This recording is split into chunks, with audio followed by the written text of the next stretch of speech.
It's been what, 2 years since you launched Decalu, but a lot's happened in the meantime.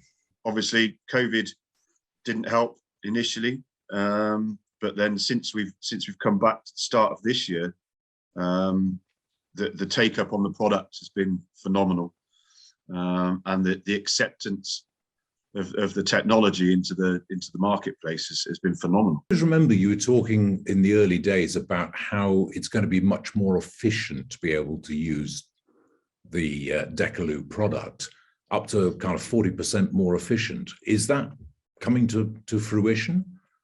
Yes, we're seeing a number of fabricators, especially some of the smaller ones, who have got one or two fabricators, and they were a bit frustrated with their current suppliers.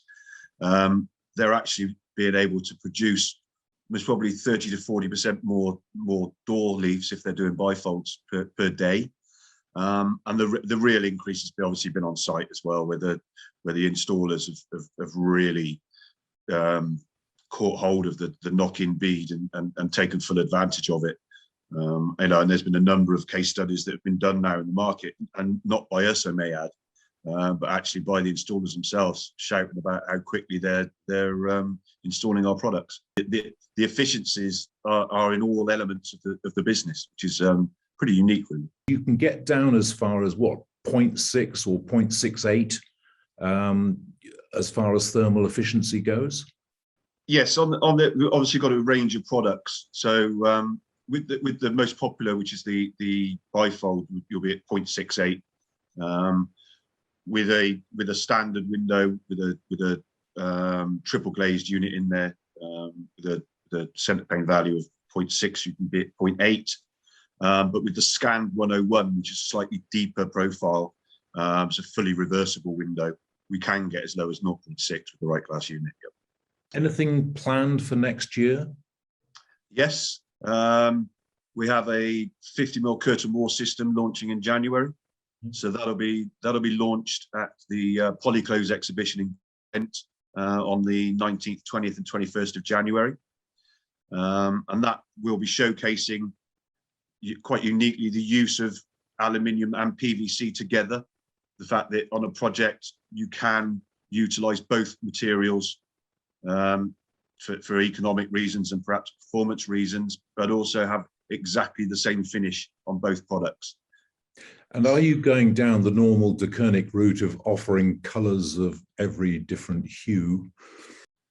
I was always frustrated when I was sat in the fabrication side of the industry, that if I was pricing a project and it was dual colour, or the architect changed the colour, I'd have to go back to the systems company or check prices to make sure there wasn't an increase to use a certain colour.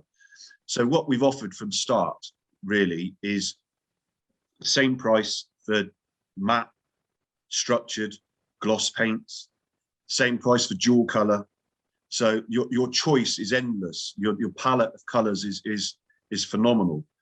What are you expecting then to happen next year? Is the bubble going to burst on the demand that you have?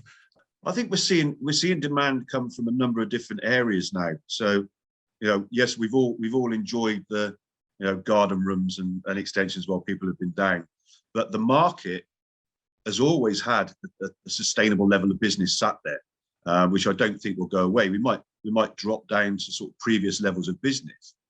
For us, I think we're in perhaps a unique position, along with a couple of other new starters in the marketplace, where our market share isn't at peak. So we're still growing our market share, and people perhaps with the market declining slightly, with some of the supply chain interruptions that we've had from some of our competitors, have had chance to sit back, look at the new opportunities, and are looking at more efficiencies in their business going forward.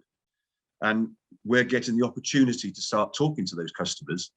So I think we will see our market rise next year, even if it sort of plateaus and levels out a little bit, because of our natural position we are in our growth strategy.